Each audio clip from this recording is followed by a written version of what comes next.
Well, good morning, fellow constitutionalists, and welcome to the Wednesday. Is it Wednesday? Yeah, Wednesday edition of the Dan Clements Show, Christian political talk show. This is episode 840. I'm your host, Dan Clements, your constitutional warrior fighting for your right just to be an American, and we are running into some issues again.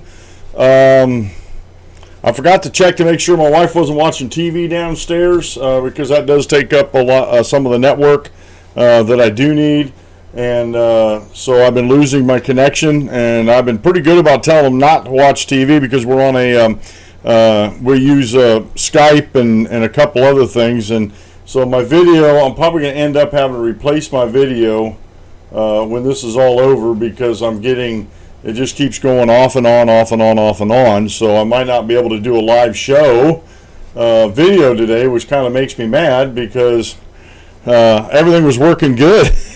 The past 2 days, everything's working fantastic. I don't have anything extra sucking up any bandwidth on my stream. And let me try to get it going again. Sometimes it gets stubborn. I have to try to figure out what's going on here between my streaming computer and my talking computer. And let's see here. Let's try this again. Like I said, I'm probably going to end up, if this doesn't work, I'll probably end up stopping the stream and then uploading the video later for the YouTube on this. And it looks like see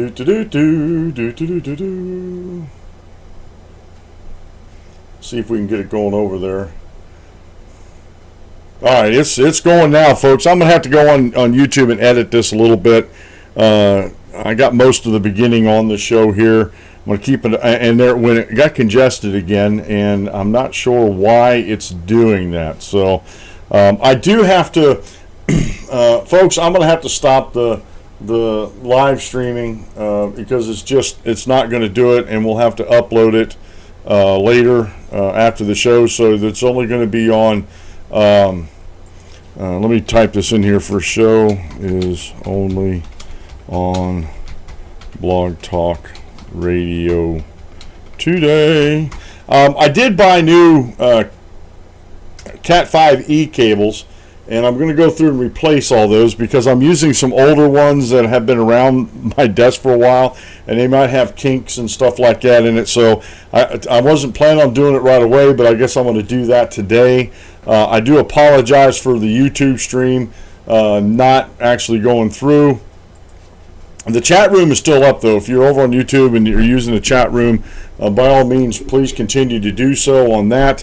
Like I said, I do apologize. I had at least one video I was going to show you today, but we can actually show that to you tomorrow. I'm going to spend the afternoon putting new Cat 5 cables on my from my computers down to the router. So when it rains, it pours, folks. And like I said, the ones I have are kind of old, and they've been around and moved and everything. So I think, it's one of those things I'm going to have to do. And I think today, too, real quick here, I know I'm getting to some technical babble here, but I'm going to hang my router up on the wall. And that's going to get rid of some wires on the, draping over desks and stuff like that. So I'm going to hang my router up on the wall and see if that doesn't help things out that way. Oh my! What a show I have lined up for you folks today. I'm actually I'm gonna exit out of this program over here. It kind of makes me upset. I am recording it though, so I will be getting it up to you on YouTube or later on today. I got to drop my volumes down just a hair bit for the recording on my production computer. I titled the show today, Let Sleeping Dogs Lie. And it seems like the more that the anti-freedom crowd out there digs into this non-story, this fabricated story about the Russian collusion, the more things come and like blow back on them. And there's a story that I was watching some of my the folks I follow over at Vidme, and the Resistant Chicks 777. had a video. They were talking about the new Guccifer 2.0 DNC files were copied locally, and they added on here 5 days before the Seth Rich murder, and that's been about a year now. And there's also, they were talking about a Gateway Pundit article about the DNC files were copied locally, not hacked. And so this fed in.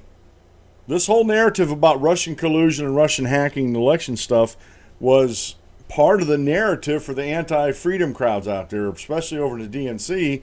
And now it looks like they weren't hacked. They were actually, in order to get the files in the amount of time that they did, as fast as they did, they would have had to been hooked up locally to a local computer to the server. Just like, I have a computer sitting here, my production computer, locally connected to my streaming computer. And so and again, folks, it amazes me how the DNC will not, and their sycophants and their, as Mark Levin calls them, the Praetorian Guard in the lamestream media protecting them, how every time they're digging deeper into this stuff, it actually comes back to blow back on them. And just like the emails with Trump Jr., I mean, folks, it's a non-starter. It's an absolute non-starter, and it just amazes me how people don't get it. Some of these people in politics have no common sense whatsoever. They're so blinded.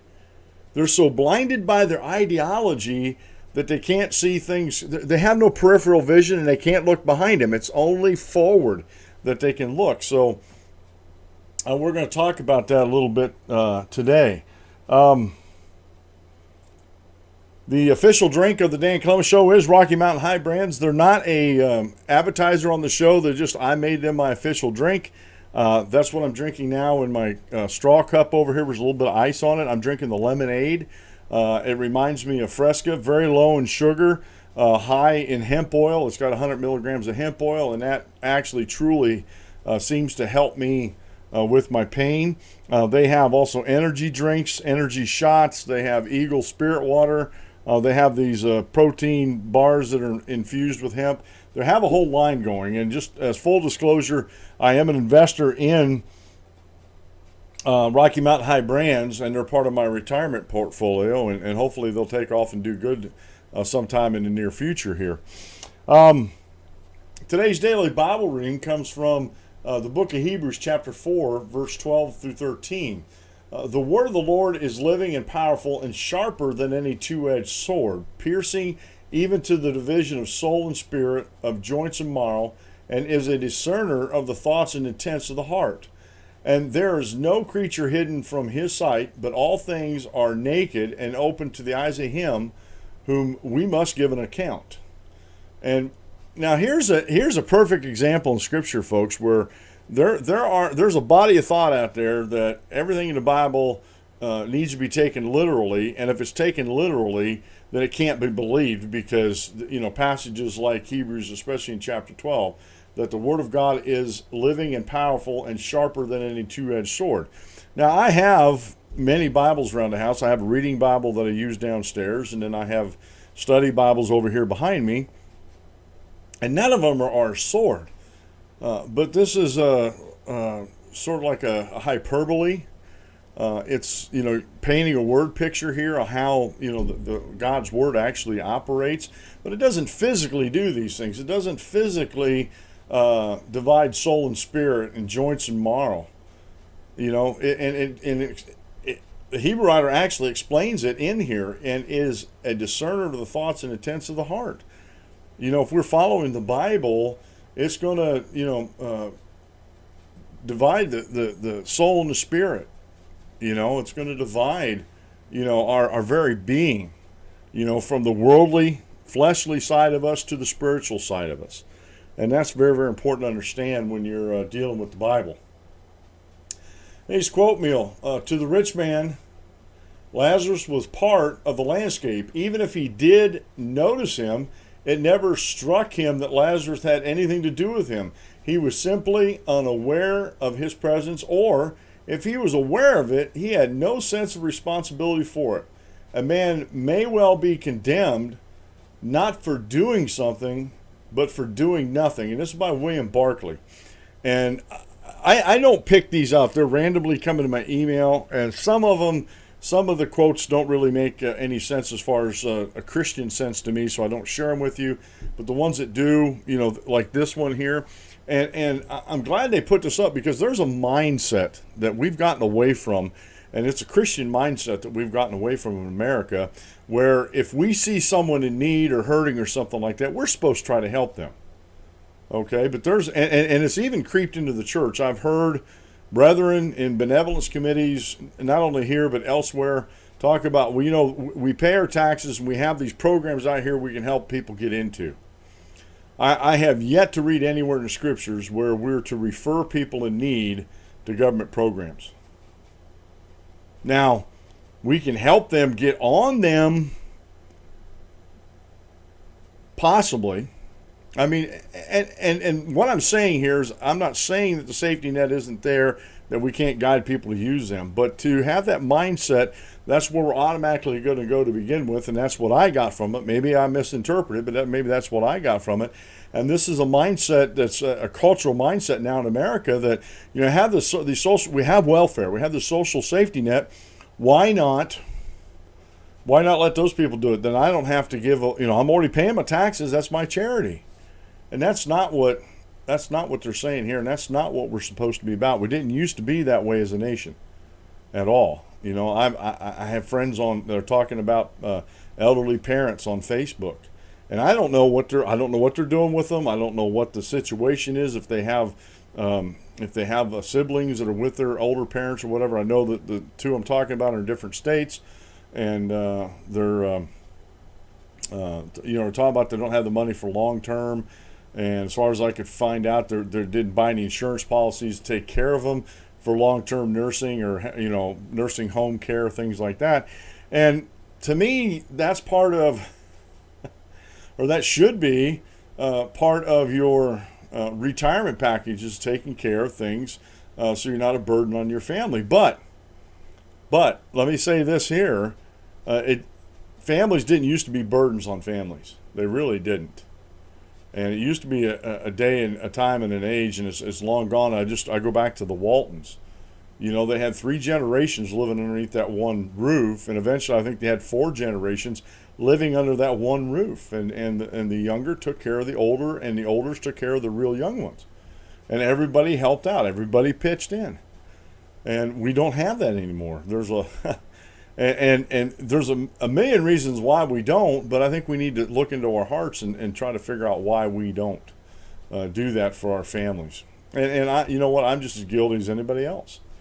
I need to change my heart and my mindset about that for when now my mom and stepdad, they're taken care of. Now my dad and my stepmom, different story. So, that's something that, they're still in decent health, so maybe it's something we don't have to answer down the road, but I want to be prepared for that.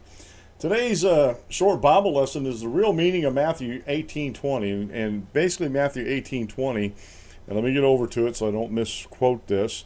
I love having my being able to have my main computer up here so I can read these things. And Jesus is talking here. He says, For where 2 or 3 are gathered together in my name, I am there in the midst of them. And when 2 or 3 are gathered together in my name, let me read New American Standard Version of that. For where 2 or 3 are gathered together in my name, I am there in their midst. The King James, pretty much similar. For where 2 or 3 are gathered together in my name, there I am in the midst of them. Now, a lot of people take that out of context, and that's what Ben Gisselback over at Plain Simple Faith is going to talk about.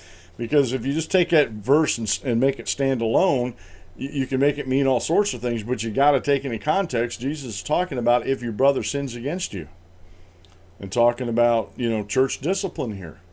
And so it takes on a whole different meaning once you keep it in context. And I've heard way too many people, including folks in the Church of Christ, take this verse out of context. So please, I don't have it up today yet. I'm going to have it up right after the show.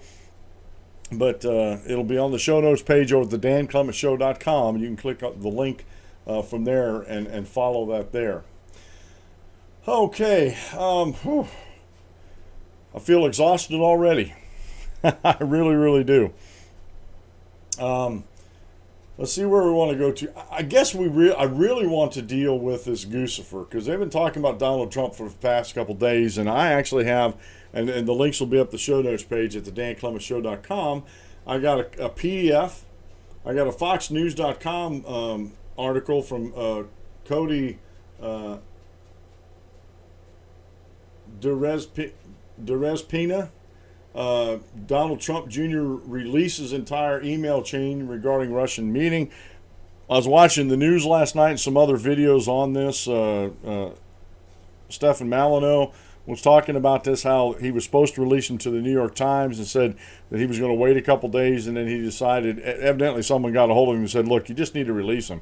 So he ended up releasing them on his own, so the New York Times wasn't able to be the first one to release them. They were mad about that.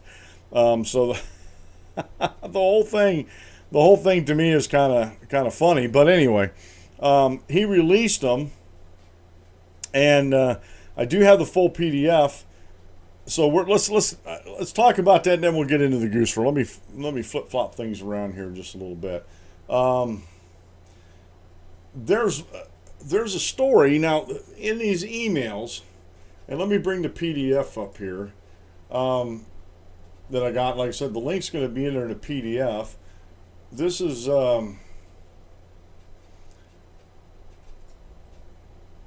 he's talking to Donald Trump Jr. is talking to Jared Kushner and Paul Manafort about a meeting Russia and Clinton, private and confidential, and he's talking about moving the meeting around. Original message from Rob Goldstein. I was going from the latest one to the last one. Rob Goldstein's some type of sounds like he's a British. I didn't do a lot of research on him, but he's a entertainment lawyer, and to me that would have seemed kind of fishy to me to begin with when he was talking about this this lawyer, and honestly throughout the whole thing. He misrepresented, Mr. Goldstein misrepresented this lawyer and talked about her being a Russian crown lawyer, for the Russian government. And I'm not even going to try to pronounce her name. And like I said, I've read through these a couple different times. I've watched some different shows, some, anti-freedom sites and also some freedom sites out there. That I think are fairly reputable. And of course, you're going to, Common Cause. We talked about this yesterday. Common Cause filed a lawsuit with the Justice Department over this, saying, he violated campaign finance laws. And the problem was there was nothing exchanged here in these emails. Now, you may say, and I think rightly so, that this young lady should have been vetted, and there should have been a little bit of investigation on this before Donald Trump Jr. Took the meeting, which in my view, it's a lack of common sense and foolish on his part. But it doesn't rise to the folks in the anti-freedom folks out there are just absolutely crying to the rafters that this is treason. He broke a campaign finance law. And if you read through the emails, and you read through them like I do, I don't go into them with a bias or a pre-conclusions. I go through these things and read these emails. Let me see here. I got down to this one where I was just sort of looking at things here. Emin called and asked me to contact, and this is from, let me see, to Donald Trump, from Rob Goldstein. I'm just going down in the email. I'm sort of picking this one out. The Crown prosecutor of Russia met with his father Araz this morning, and in their meeting offered to provide the Trump campaign with some official documents of information that would incriminate Hillary and her dealings with Russia and would be very useful to your father. Now, again, he should.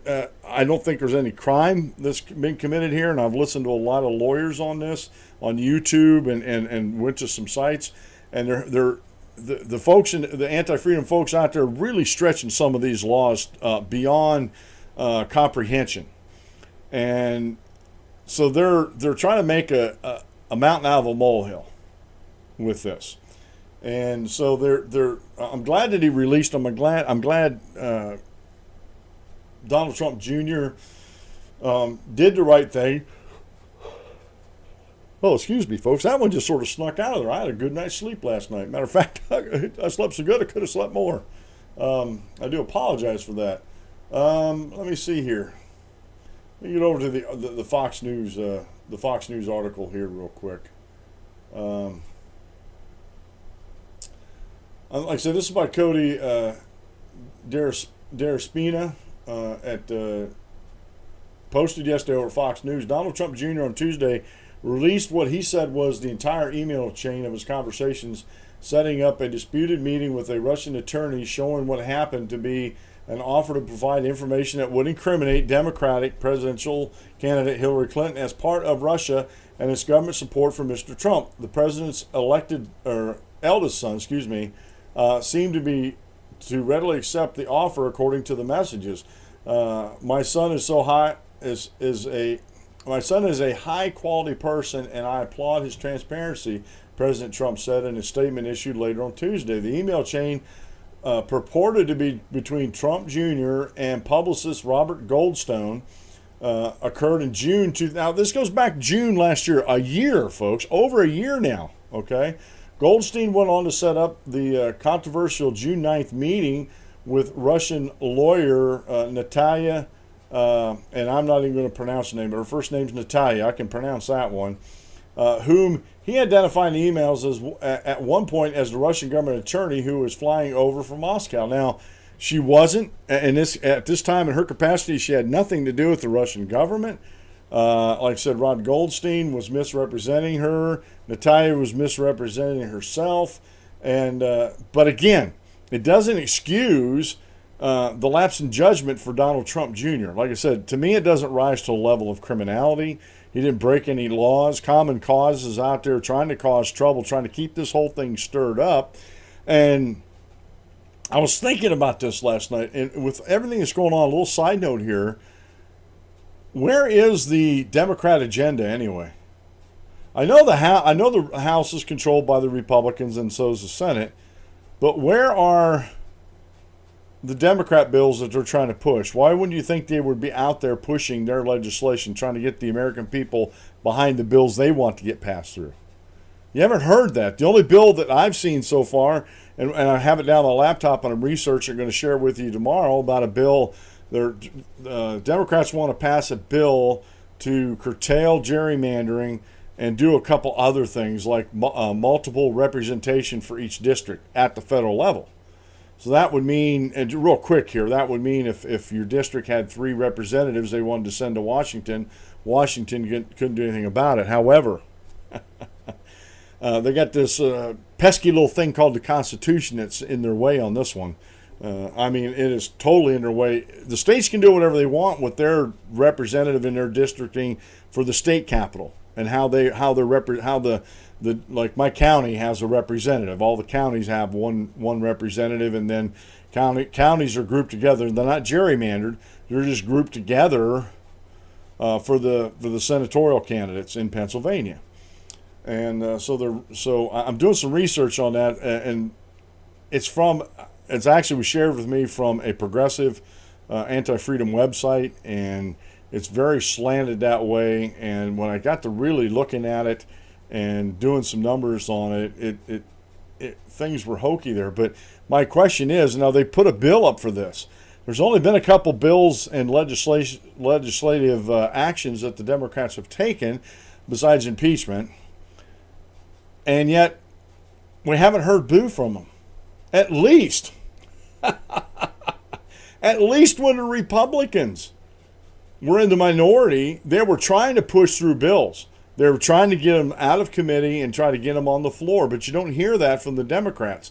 It's Trump, Trump, Trump, Russia, Russia, Russia, Putin, Putin, Putin, Natalia, Natalia, Natalia, Goldstone, Goldstone, Goldstone. And, you know, poor us, we were hacked, and we're going to get into that. You know, we were hacked, you know, and so it's everything is, poor, helpless, defenseless Democrats at the DNC. Oh, woe is us. And again, I'm like, these guys are nuts. And the fact of the matter that they're still, after a year, this happened a year ago. Okay, this happened a year ago. And they're still harping on it. I have another article here to sort of, whether it sheds some light on the subject or not, I'll let you decide on this. I have it's called BizPack Review, and they're like a news aggregator, and not an agitator, but an aggregator. And I use them to look up stories. They, like I said, different eyes look at different things because they have different wants, needs, desires, interests, and stuff like that. But there's this article here by Carmine Sabia, published today, days after she met with Donald Trump Jr., Russian attorney is pictured with Obama administration ambassador. And there's a picture in this article, the link's will be up on the show notes page. She's sitting right behind the the American ambassador to Russia, okay? And it says here in the article, the Russian attorney at the center of the hyped up scandal with Donald Trump Jr. was pictured seated behind an Obama administration ambassador mere days after she met with the son of the president. The lawyer, Natalia, again, I'm not even going to try to butcher her last name, was pictured right behind former ambassador to Russia, Michael McFaul, during a Foreign Affairs Committee hearing on Russia 5 days after she met with the president's son, discovered by a CNN reporter. It's like, wow. And they put a picture up here. And basically, Michelle Weiss, I guess is the reporter, said, hey, look what I found. Natalia sitting behind McFaul at a Foreign Affairs Committee meeting on June 14th. And she puts 2014 in there. And basically, it should have been 2016. Was according to the Washington Post, the photo was snapped on June 14, 2016, not 2014, as is in the tweet. And there's a video and everything associated with this. Now, McFaul responded to the photo in a series of tweets. He said, never heard of her until yesterday. Why is she sitting so close to me? I'm used to being followed by Russians, but in Russia, not to U.S. Congress. I didn't meet her. Again, these are all from him. I didn't meet her. As I know you know, she sat down behind me at a congressional hearing. I don't control the seating chart. My mom taught me that in second grade, 2 wrongs don't make a right. And I didn't go over to his feed and see what everything he was saying. My only question is, I remember this was years ago, and I couldn't find anything on it. But I remember some of these hearings, and this was back when I first started, 2008, 9, 10, somewhere in there, were in these hearings, if someone's testifying, a lot of times it's someone that they know or someone that's important to them sitting right behind them to give them moral support or whatever. And those seating arrangements are made ahead of time. And can't remember who said that, but if you look at Judge Gorsuch, his wife was sitting right behind him. And so it kind of makes me wonder why she was able to sit so close to the ambassador. And you know what? If we're throwing investigations around, why don't we see if there's any links between Natalia and McFaul? No one's asked that question yet. Of course, most of this stuff is coming from the anti-freedom folks in D.C. They don't want you to, for whatever reason, they don't want you to know something. Like the DNC and their server, and we're going to get into that. For some reason, they don't want you to know something on their computer. Now, they've never turned over their computer to the FBI for a forensic analysis. They've only ever turned it over to independent group. So again, there's an issue of chain of evidence. It's if the group was somebody that the FBI vetted and that they use all the time, which I don't, from what I understand, they're not. Then the chain of evidence has been broken.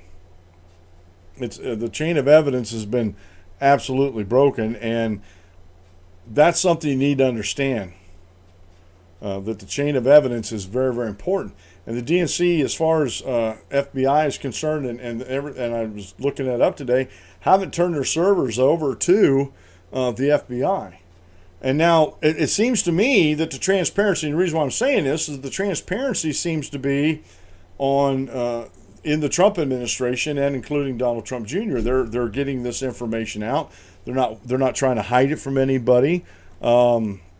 Maybe the lamestream media, but they're still getting the information out. And that's still something, I believe that's why the New York Times was more upset at Donald Trump Jr. They're upset with him because they didn't get to release it. He just went ahead and released it without them, and can't do that. The lamestream media has to have their vig as far as the information goes, getting it out. Again, this is something that we really, really, really need to look into. This connection with Natalia and the Obama administration. And remember, this gets lost in the shuffle, and I even forget about it myself. All this happened under the Obama administration, folks. Not necessarily this meeting with Donald Trump Jr. and Natalia, this lawyer Natalia, but all this hacking, all the supposed hacking and all these leaks and everything that's going on, the spying on Donald Trump and whether who's under investigation or not, it all happened under President Obama's watch. I should say former President Obama's watch. And you have to ask the question. I mean, there's so many questions that come up, but the biggest one is, what did he know and when did he know it? And who did he tell? Who did he order to do these things? And folks, I understand about the deep state, and I was going to make a statement here before qualifying it. The deep state is there, and I do believe the deep state has operated against both Democrats and Republicans in the administration, not to the extent that the anti-freedom folks in the administration and the government has been leaking things against Donald Trump over former President Barack Obama. But still, there's an issue here, folks. We have a deep state operating. Every time a story comes out about Russian collusion, the anti-freedom folks out there, Common Cause, Indivisible, Let America Vote, Open Secret Society, George Soros, the DNC, they just go spastic. Oh, we got him now. Oh, this is it. This is the smoking gun. We got him. And this has been a year in the making, folks. And again, I go back to that CNN producer on the Project Veritas videos that we showed last week. If there was something to all this, it would have been leaked already. We would know about it already, folks. We really, really would. But there really isn't. There isn't anything to it. And this is what this boggles my mind. That these people are so caught up in this. They're so caught up in this that they can't see the forest for the trees. They really can't. All right, let me see if I got anything else. Oh, yeah, I got this. I like this story here. It's from WND. Trump Jr. Russia saga is an absolute garbage crap. Absolute garbage crap. Now remember, the Project Veritas videos, people were saying there was nothing to this. It had ratings. It has ratings, but there's nothing to the story. Van Jones said it's a nothing burger. And it wasn't. And we found out later, Van Jones says, oh, that was taken out of context. And it absolutely wasn't. He was directly answering a question. There was no other context for that. He was directly answering a question. This is a nothing burger. There's nothing really to it. But yet they're going to go with it because you know what? Ratings butter their bread. Van Jones, he doesn't make money unless the CNN's making money, and the only way they make money is by having ratings. And it seems, another side note here, seems strange to me that all these anti-freedom groups out there like Antifa and Black Lives Matters, they like stations like MSNBC and CNN because they know that they're going to be biased in their favor. They just know that they're going to be biased in their favor. And so they, again, it's when, and the reason why I say that, I lost train of thought there for a second. The reason why I say that, it is strange, funny to me how they're against capitalism, but they like CNN, they like MSNBC, and some of these other independent outlets that are very liberal, very anti-freedom, and they're just as capitalistic as anybody else. I was reading an article this morning with my research for tomorrow's show, and they were talking about Bernie Sanders and these other people are against the one percenters. And I made a comment back to the lady, says, ma'am, you need to go back and see what Bernie Sanders' net worth is. He is one of the one percenters. In socialism, it's okay for the leaders to be part of the one percenters because they got your back. But anyway, this is by Bob Unruh over at WND.com, WorldNet Daily. For months now, the floodgates have been gushing with claims that Donald Trump's campaign's connections to Russia, collusion, collaboration, and conspiracy have been keywords in the headlines. In reality, even the left, in the form of Barack Obama's green job czar Van Jones, said it is a big nothing burger. Now the headlines are aflame with what Donald Trump Jr. Donald Trump Jr. met with a Russian lawyer last year. The New York Times was agog with word that Donald Trump Jr. was told in an email before the meeting that the information lawyer Natalia was part of a Russian government effort to help his family or father's candidacy, NBC reported.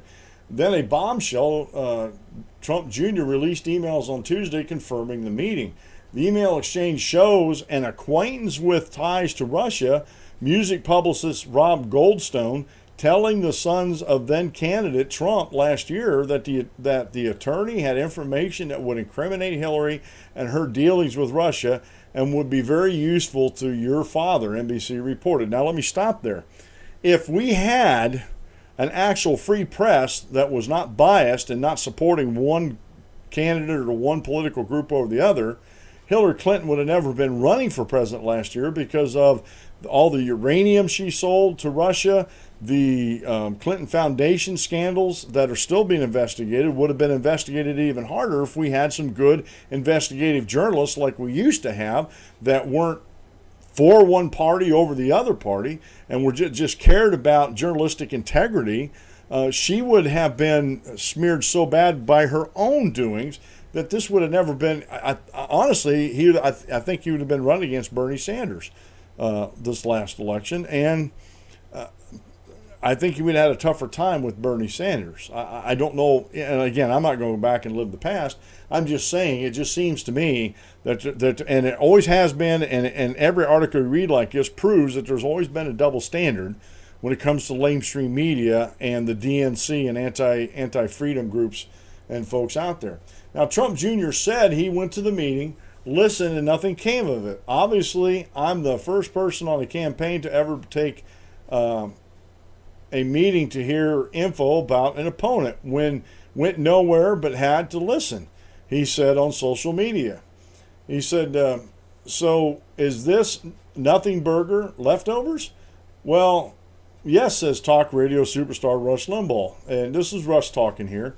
I'm sick and fed up of being forced on defense with this never-ending just line of absolute garbage crap. And yet, I feel a compulsion of necessity here, Limbaugh said on his national broadcast Tuesday. I just think it's all bogus. I think it's all manufactured. I think it's all concocted, and it isn't going to stop. It's not going to end no matter what. They're going to do this all 4 years if they have to. Even if the Republicans win the midterm elections in 2018, they're not going to stop this. It's going to continue. Think back to all these stories this past 6 months. Relive it in your mind. Relive it. Every day we had something else. Every day, and none of them went anywhere. Why are we just hearing about this now? This happening over a year ago. Why are we only hearing about this after every other effort to link Trump and Putin and collusion has bombed out? Why are we just hearing about this now, he said. If it is this incriminating, if it is this deadly, if this is the nail in the coffin, why only now are we hearing about this? It's got all the ingredients of a story except fact. It has all the ingredients of necessary to create illusions and write narratives, but it doesn't have the substance. Limbaugh continued. By that, I mean there was no high-level information from Russia. There's no information from the Russian government incriminating Hillary Clinton. None of that was available, he added. Not that negative information about Hillary Clinton's links to Russia would have been any secret, even during the campaign. As Obama's Secretary of State, she signed off on giving 20% of America's strategic uranium resources to Russia, all around a time when over $100 million in donations were pouring into the Clinton Foundation coffers. Again, there's plenty to investigate. They just weren't investigating the right things. They would investigate these things, and I truly believe what Rush says here, and I've been thinking about this myself. This is going to go on throughout, and it's going to be funny if Trump wins in 2020. It's going to go out throughout his whole presidency, whether it's 4 or 8 years, and sit back, relax, strap in, because it's going to be a bumpy ride. And the problem is, folks, and I think Rush Limbaugh hits nail on the head. There's nothing to these stories. They go nowhere, but it builds on a narrative. He talks about up here, let me go back up here.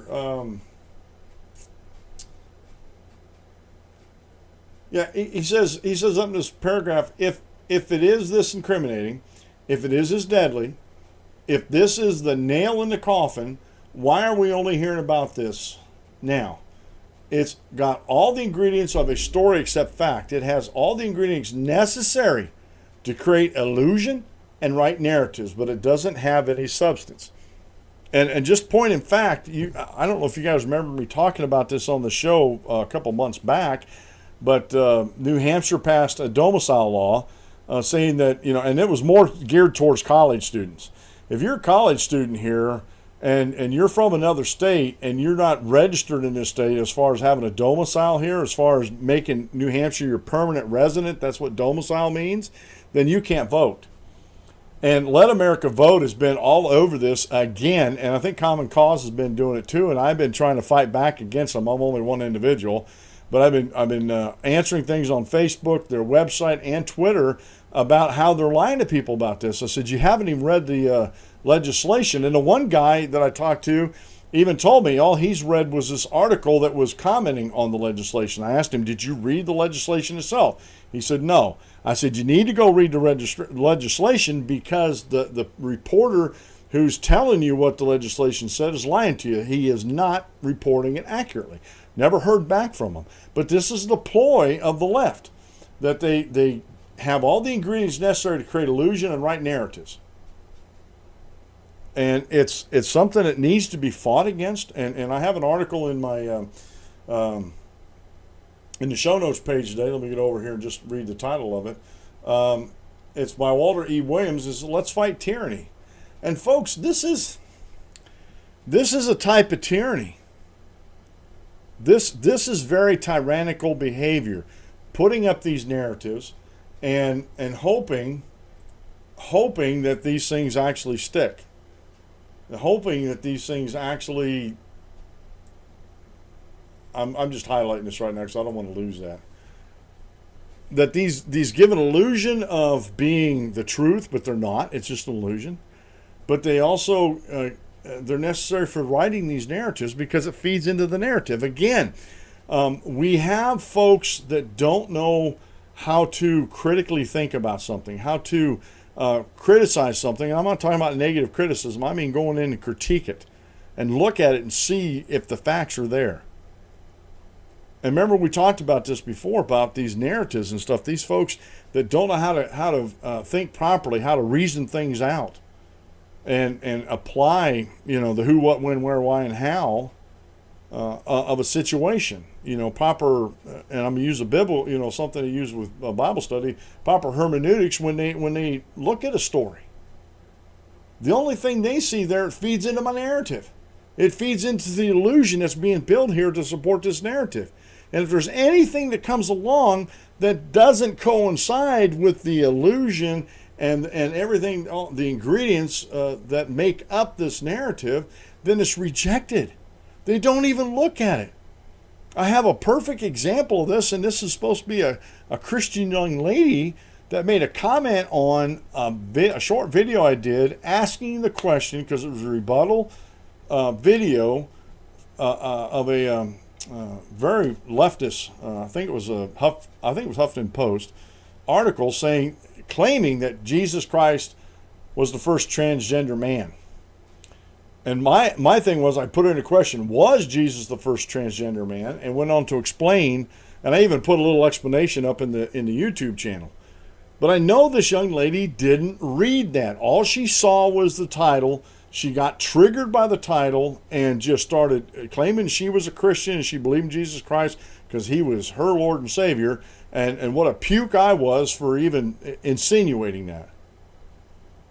And then I asked her, I was very polite, I said, now that you're done with your insults, can you please go back and listen to the video, and I'd like your honest opinion about what I said in the video.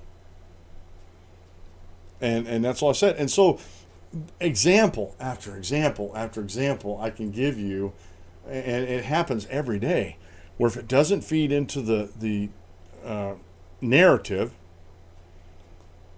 and if it isn't cherry-picked fact that helps create the illusion of the narrative, then it doesn't belong there. You're wrong, we're right, and there is no reasoning with these folks. There's no asking them to critically think about this, to actually look at what they're actually reading and try to understand what they're reading. None of that happens, folks, at all. And it just, again, we're living in a day and age where I have access, and a lot of people have access to the internet. They can find these things out. They can research to see if these things are so. One of the things that was said in this research I'm doing for tomorrow's show was about, and we're talking about congressional races to the House of Representatives in Washington, D.C., that it seems strange to this author that it's a Republican-controlled House when Democrats have gotten more of the popular votes in these districts. And we're talking about gerrymandering, stuff like this. And I'm like, wait a minute.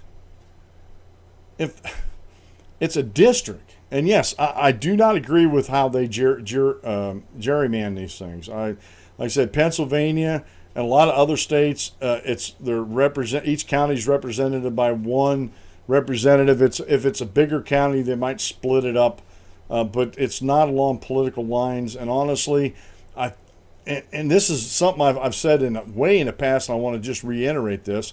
And they say this in the article. I think redistricting should be done by an independent commission or independent in the states. Should be done independently, and there should be these commissions should be sort of sequestered as far as information, not physically, but informationally sequestered, to only look at registered voters, but not if they're Republican or Democrat. As a matter of fact, they really shouldn't even look at registered voters. They should look at individuals, where they live, and then they just split up the population that way. There should be gerrymandering. What happens, if you don't know, real quick, and I'll get into this Goosifer story here real quick. Gerrymandering, what they do is they go through and they find out where the Democrats live or the Republicans live, and they take and route the district lines, gerrymander them around so they can put more Democrats in this one or more Republicans in this one, depending on who's in control of the redistricting at the state level, which party's in control. Both of them do it. Both of them are guilty of it.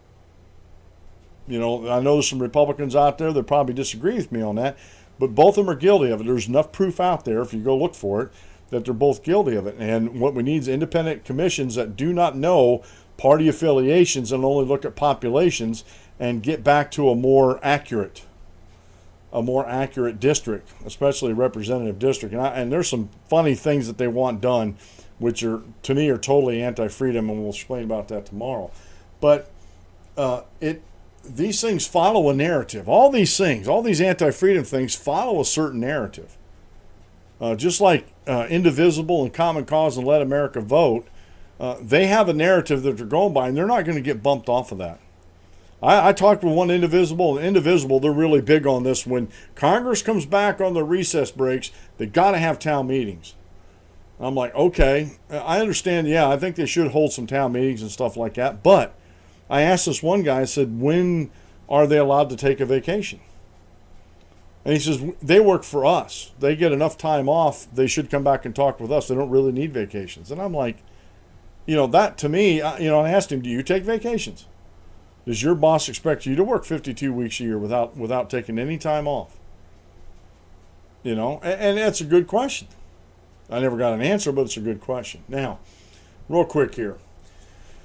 I wish I had the video up here to show it to you. It's only less than 3 minutes, and the Resistant Chicks 777, they do a good job on explaining some of these things. And this was from an article. Now, this video I saw was just posted yesterday from the Resistant Chicks. But the article at the Gateway Pundit was actually published on the 9th of July. And I'm kind of curious, like I said, everything has been so hosed up with this Russia thing that even some of the more freedom-loving conservative news sites on the web that I use weren't picking this up, and it should have been picked up right after it was posted by Gateway Pundit. And matter of fact, I don't even think this was totally. Let me see here. Well, I guess. Well, it was also reported over in WND about some things that are in this particular article here. But basically, the new report shows Guccifer 2.0. DNC files were copied locally, not hacked. This by Joshua Kaplan over the Gateway Pundit. And this was published on the 9th of July, a couple days ago. Matter of fact, it was published Sunday. A mysterious IT specialist who goes by the name the Forensicnator published a detailed report that appears to disprove the theory that the DNC was hacked by Russia. The documents were copied on July 5th, 5 days before Seth Rich was murdered. That was last year, folks. The Forensicnator summarized a complex report in 10 bullet points. The report was laid out by the Forensicnator. Based on the analysis that is detailed below, the following key findings are presented. On July 5th, 2016, at approximately 6:45 p.m. Eastern Time, someone copied the data that eventually appears on the NGP VAN 7 zip file, the subject of this analysis. This zip file was published by a persona named Guccifer 2 months later on September 13th, 2016. Second, the next bullet point, due to the estimated speed of transfer, 23 megabits a second calculated in this study, it is unlikely that the initial data transfer could have been done remotely over the internet. The initial copying activity was likely done from a computer system that had direct access to the data. By direct access, we mean that the individual who was collecting the data either had physical access to the computer where the data was stored, or the data was copied over a local high-speed network, a LAN. Next point, they may have copied a much larger collection of data than the data presents in the NGP VAN 7 zip file.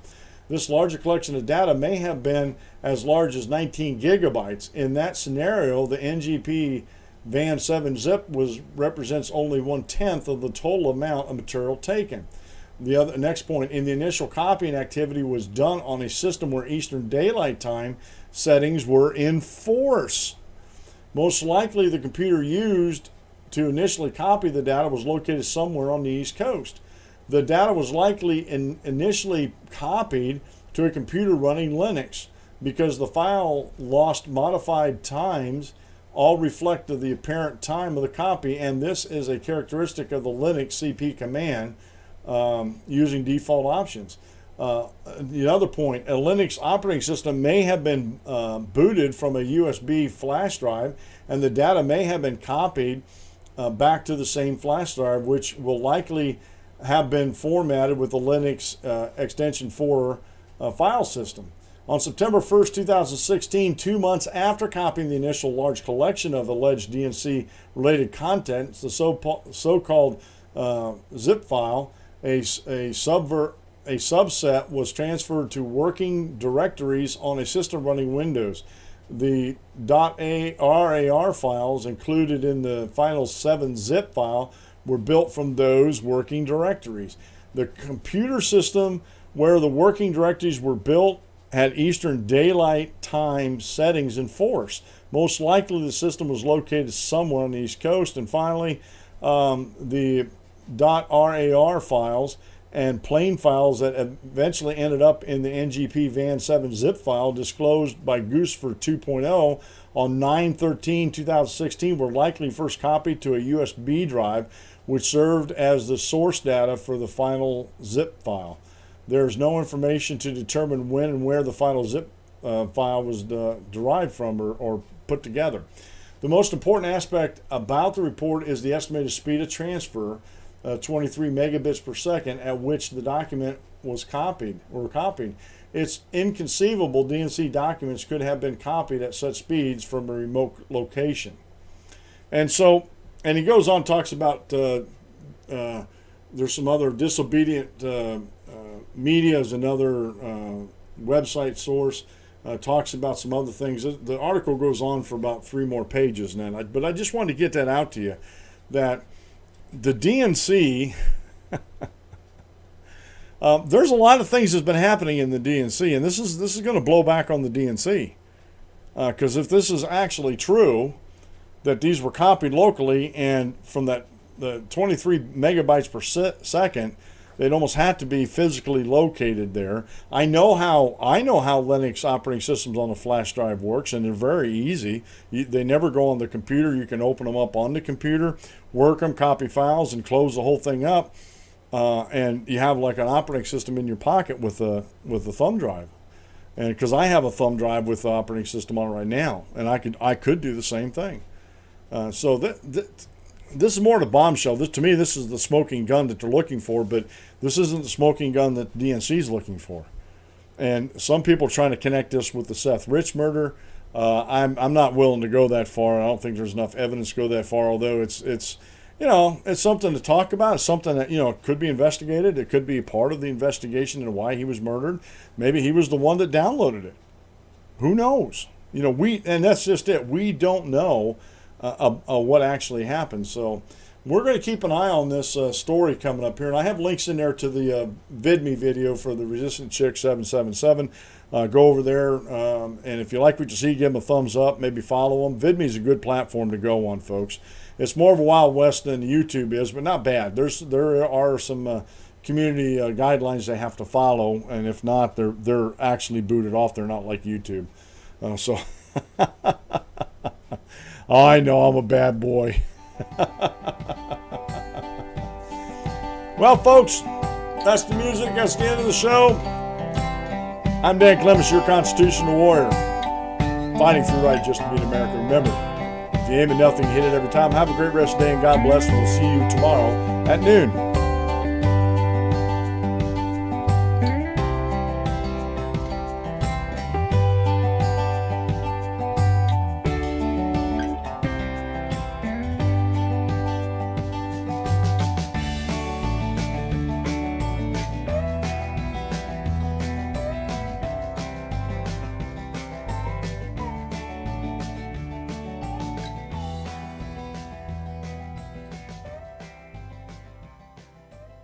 Thank you for using Blog Talk Radio.